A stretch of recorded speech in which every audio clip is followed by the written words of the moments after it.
എല്ലാവർക്കും നമ്മുടെ ഒരു പുതിയ വീഡിയോയിലോട്ട് സ്വാഗതം. അപ്പോൾ ഇന്നത്തെ നമ്മുടെ റെസിപ്പി ചെറുപയർ വെച്ചിട്ട് വളരെ സിമ്പിളായിട്ട് എന്നാൽ നല്ല ടേസ്റ്റി ആയിട്ട് ചെയ്തെടുക്കാൻ പറ്റിയ നല്ലൊരു സൂപ്പറായിട്ടുള്ള സ്നാക്കാണ് കേട്ടോ. അപ്പോൾ ഈ ഒരു സ്നാക്കിൻ്റെ പ്രത്യേകത എന്ന് വെച്ചാൽ നമ്മളിത് ഉള്ളിൽ നല്ല സോഫ്റ്റും അതേപോലെ പുറമേ നല്ല ക്രിസ്പി ആയിട്ടുള്ള ഒരു അടിപൊളി ടീ ടൈം സ്നാക്കാണ്. കൂടാതെ ചെറുപയർ അതുകൊണ്ട് കുറച്ചുകൂടി ഒന്ന് ഹെൽത്തി ആയിട്ടുള്ള സ്നാക്കും കൂടിയാണ് കേട്ടോ. അപ്പോൾ ചെറുപയർ പുഴുങ്ങിയിട്ടൊന്നും കഴിക്കാത്ത കുഞ്ഞുങ്ങൾക്ക് ഇതുപോലെ അമ്മമാർ പെട്ടെന്ന് ഉണ്ടാക്കി കൊടുക്കുക. അപ്പോൾ നമുക്ക് വേഗം തന്നെ വീഡിയോയിലോട്ട് കടക്കുന്നതിന് മുന്നേ ചാനലിൻ്റെ വീഡിയോസൊക്കെ ആദ്യമായിട്ട് ആരെങ്കിലും കാണുകയാണെന്നുണ്ടെങ്കിൽ പ്ലീസ് ഒന്ന് സബ്സ്ക്രൈബ് ചെയ്തിട്ട് സപ്പോർട്ട് ചെയ്യുക കേട്ടോ. പിന്നെ ഈ ഒരു വീഡിയോ കണ്ടുകൊണ്ടിരിക്കുന്ന സമയത്ത് ഈ ഒരു റെസിപ്പി ഇഷ്ടപ്പെടുകയാണെന്നുണ്ടെങ്കിൽ ആ ലൈക്ക് ചെയ്യേണ്ട കാര്യം മറന്നു പോകരുത്.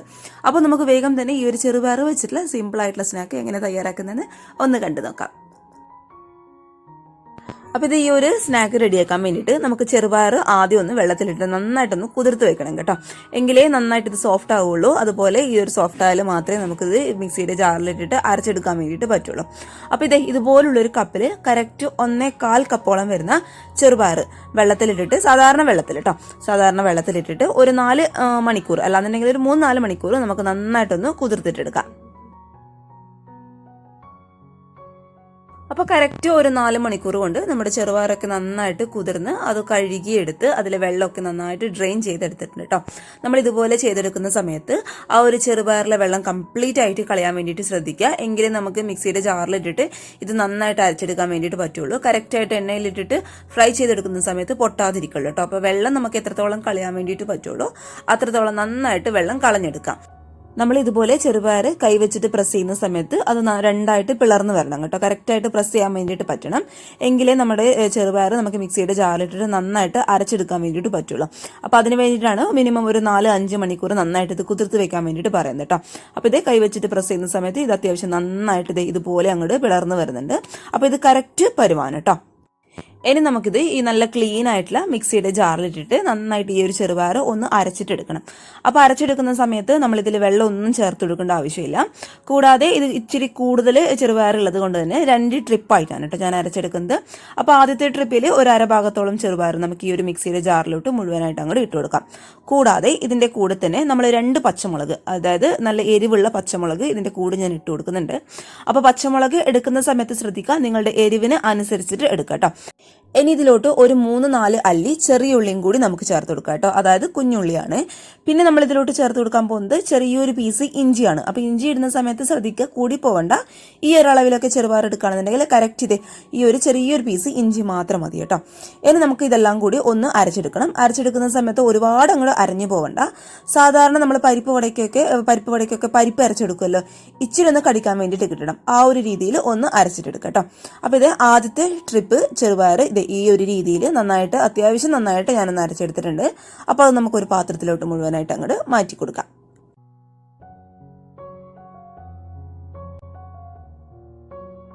അപ്പോൾ ഇത് ചെറുപയർ കംപ്ലീറ്റ് ആയിട്ട് നമ്മൾ അരച്ചെടുത്തിട്ട് കഴിഞ്ഞു. ഇനി നമ്മൾ ഇതിലോട്ട് ചേർത്ത് കൊടുക്കാൻ വേണ്ടിയിട്ട് പോകുന്നത് ഒരു മീഡിയം സൈസുള്ള സവാളയാണ് കേട്ടോ. അപ്പോൾ സവാള നമുക്ക് എത്രത്തോളം ചെറുതായിട്ട് കട്ട് ചെയ്യാൻ വേണ്ടിയിട്ട് പറ്റുമോ അത്രത്തോളം ചെറുതായിട്ട് തന്നെ കട്ട് ചെയ്തിട്ട് ഒരു മീഡിയം സൈസുള്ള സവാള മുഴുവനായിട്ട് നമുക്ക് ഇതിലോട്ട് അങ്ങോട്ട് ചേർത്ത് കൊടുക്കാം. ഇനി നമുക്ക് ഈ ഒരു സ്നാക്കിന് ആവശ്യമായിട്ടുള്ള പൊടികൾ ഇട്ട് കൊടുക്കാം. അപ്പോൾ ആദ്യമായിട്ട് ഒരു 1/4 ടീസ്പൂണോളം വരുന്ന മഞ്ഞൾപ്പൊടി, അതേപോലെ ഒരു 1.5 ടീസ്പൂണോളം വരുന്ന നല്ല എരിവുള്ള മുളക് പൊടിയാണ് കേട്ടോ ഞാൻ ഇട്ടെടുക്കുന്നത്. അപ്പോൾ അത് കറക്റ്റ് 1.5 ടീസ്പൂണോളം നമ്മൾ ഇതിലോട്ട് അങ്ങോട്ട് ചേർത്ത് കൊടുക്കാൻ വേണ്ടിയിട്ട് പോവുകയാണ്. ഇനി നമ്മൾ ഇതിലോട്ട് ചേർത്ത് കൊടുക്കാൻ വേണ്ടിയിട്ട് പോകുന്നത് ഒരു 3 ടീസ്പൂൺ അളവിൽ കടലപ്പൊടിയാണ് കേട്ടോ. അതായത് കടലമാവാണ്. അപ്പോൾ സാധാരണ കടല പൊടിച്ചെടുത്തിട്ടുള്ള പൊടിയാണ് കേട്ടോ. അത് പലർക്കും സംശയം ഉണ്ടാവും, അതാണ് അത്ര ക്ലിയർ ആയിട്ട് ഞാൻ പറഞ്ഞിട്ടുള്ളത് കേട്ടോ. അപ്പോൾ ഈ ഒരു കടലമാവിന് പകരമായിട്ട് നിങ്ങൾക്ക് വേണമെന്നുണ്ടെങ്കിൽ ഗോതമ്പ് പൊടിയോ അല്ലാന്നുണ്ടെങ്കിൽ മൈദയോ എടുക്കാം. എന്താണെങ്കിലും ഈ ഒരു കറക്റ്റ് അളവിൽ എടുക്കാം കേട്ടോ. ഇനി നല്ലൊരു ഫ്ലേവറിന് വേണ്ടിയിട്ട് ഒരു പിഞ്ച് കായത്തിന്റെ പൊടിയും കൂടി നമുക്ക് ഇതിലോട്ട് അങ്ങോട്ട് ചേർത്തിട്ട് കൊടുക്കാം. ഇനി ഈ ഒരു സ്നാക്കിന് ആവശ്യമായിട്ടുള്ള ഉപ്പ്, അതായത് ഒരുപാട് കൂടി പോകണ്ട, കറക്റ്റ് ഈ ഒരു അളവിൽ ചേർത്ത് കൊടുത്താൽ മതി കേട്ടോ. ഇനി ഇതെല്ലാം കൂടി കൈ വെച്ചിട്ട് നന്നായിട്ട് നമുക്കൊന്ന് കുഴച്ചിട്ടെടുക്കാം. കുഴച്ചെടുക്കുന്ന സമയത്ത് നമ്മൾ ചേർത്ത് കൊടുത്ത ആ ഒരു ഉള്ളിയുടെ നീര്, അതായത് സവാളയുടെ നീരൊക്കെ കറക്റ്റായിട്ട് നമ്മുടെ മാവിൽ ഇറങ്ങി വരുന്ന രീതിയിൽ പ്രസ് ചെയ്തിട്ട് വേണം നമ്മളിത് കുഴച്ചെടുക്കാൻ വേണ്ടിയിട്ട്. പിന്നെ കുഴച്ചെടുക്കുന്ന സമയത്ത് നമ്മളിതിൽ വെള്ളം ഒന്നും ചേർത്ത് കൊടുക്കേണ്ട ആവശ്യമില്ല. നമ്മളിങ്ങനെ പ്രസ് ചെയ്ത് കൊടുത്തിട്ട് നമ്മൾ കുഴച്ചെടുക്കുന്ന സമയത്ത് തന്നെ ആ ഒരു സവാളയിൽ നിന്ന് കറക്റ്റായിട്ട് നീരിറങ്ങി നമ്മുടെ മാവ് നന്നായിട്ട് സോഫ്റ്റായിട്ട് മാറും കേട്ടോ. അപ്പോൾ അതിന് വേണ്ടിയിട്ടാണ് പ്രത്യേകം ഞാൻ എടുത്തു പറഞ്ഞത്, നമ്മൾ നന്നായിട്ട് ബലം കൊടുത്തിട്ട് വേണം ഈ ഒരു മാവ് കുഴച്ചെടുക്കാൻ വേണ്ടിയിട്ട്. അപ്പോൾ ഇതേ മാവ് നല്ല സോഫ്റ്റ് ആയിട്ട് ഇത് ഈ ഒരു രീതിയിൽ ഞാൻ കുഴച്ചെടുത്തിട്ടുണ്ട്. നമ്മൾ കൈ വെച്ചിട്ട് ഇതുപോലെ പ്രസ് ചെയ്യുന്ന സമയത്ത് നമുക്ക് കറക്റ്റായിട്ട് കൈയുടെ അടിയിൽ വെച്ചിട്ട് ഉരുട്ടിയെടുക്കാൻ വേണ്ടിയിട്ട് പറ്റണം കേട്ടോ. അപ്പോൾ ആ ഒരു രീതിയിൽ നന്നായിട്ട് നല്ല സോഫ്റ്റ് ആയിട്ട് കുഴച്ചെടുക്കാം. ഇനി നമുക്കിത് ചുട്ടെടുക്കാൻ വേണ്ടിയിട്ട് തുടങ്ങാം. അപ്പോൾ അതിനായിട്ട് ഇത് ഈ ഒരു മാവിൽ നിന്ന് കുറച്ച് പോർഷൻ മാത്രം എടുത്തിട്ട് കൈയുടെ അടിയിൽ വെച്ചിട്ട് നന്നായിട്ട് ക്രാക്കൊന്നും ഇല്ലാതെ ഉരുട്ടിയിട്ടെടുക്കുക കേട്ടോ. സാധാരണ നമ്മൾ പരിപ്പ് വടയൊക്കെ ചുട്ടെടുക്കുന്ന സമയത്ത് പരിപ്പ് ഉരുട്ടിയെടുക്കാറില്ലേ, ആ ഒരു രീതിയിൽ നന്നായിട്ട് ക്രാക്കൊന്നും ഇല്ലാതെ കൈയുടെ അടിയിൽ വെച്ചിട്ട് സോഫ്റ്റായിട്ട് ഉരുട്ടിയെടുക്കാം. അതിനുശേഷം നമ്മുടെ രണ്ട് കൈ നന്നായിട്ട് നനച്ചിട്ട് വേണം നമ്മൾ ഈ ഒരു മാവ് മറ്റേ കൈയുടെ അടിയിൽ വെച്ചിട്ട് ഒന്ന് പ്രസ് ചെയ്ത് കൊടുക്കാൻ വേണ്ടിയിട്ട്. പ്രസ് ചെയ്യുന്ന സമയത്ത് ഒരുപാട് കൂടുതലായി പോകണ്ട. കൂടുതലായി പോയി കഴിഞ്ഞാൽ നമ്മളിത് എണ്ണയിലോട്ട് ഇടുന്ന സമയത്ത് അത് പൊട്ടിപ്പോകാനുള്ള ചാൻസ് ഉണ്ട് കേട്ടോ. അപ്പോൾ ഈ ഒരു കട്ടിക്ക് നന്നായിട്ട് ഇത് ബലം കൊടുത്തിട്ട് ഒന്ന് പ്രസ് ചെയ്ത് കൊടുക്കാം കേട്ടോ.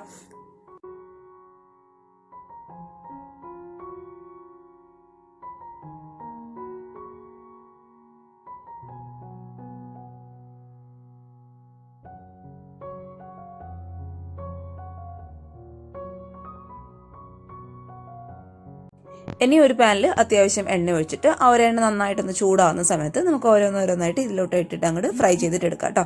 സാധാരണ നമ്മൾ പരിപ്പ് വടയ്ക്ക് ഫ്രൈ ചെയ്തെടുക്കുന്ന ആ ഒരു മെത്തേഡിൽ തന്നെ നമ്മൾ എണ്ണയിലോട്ട് ഇടുന്ന സമയത്ത് തീ എന്ന് പറയുന്നത് ഹൈ ഫ്ലെയിമിൽ വെക്കുക. എന്നിട്ട് അതൊന്ന് ഫ്രൈ ആയി കിട്ടുന്ന സമയത്ത് ഒരു മീഡിയം ഫ്ലെയിമിലോട്ട് മാറ്റി രണ്ട് വശം നന്നായിട്ട് അങ്ങോട്ട് മൊരിച്ചിട്ട് എടുക്കുക കേട്ടോ.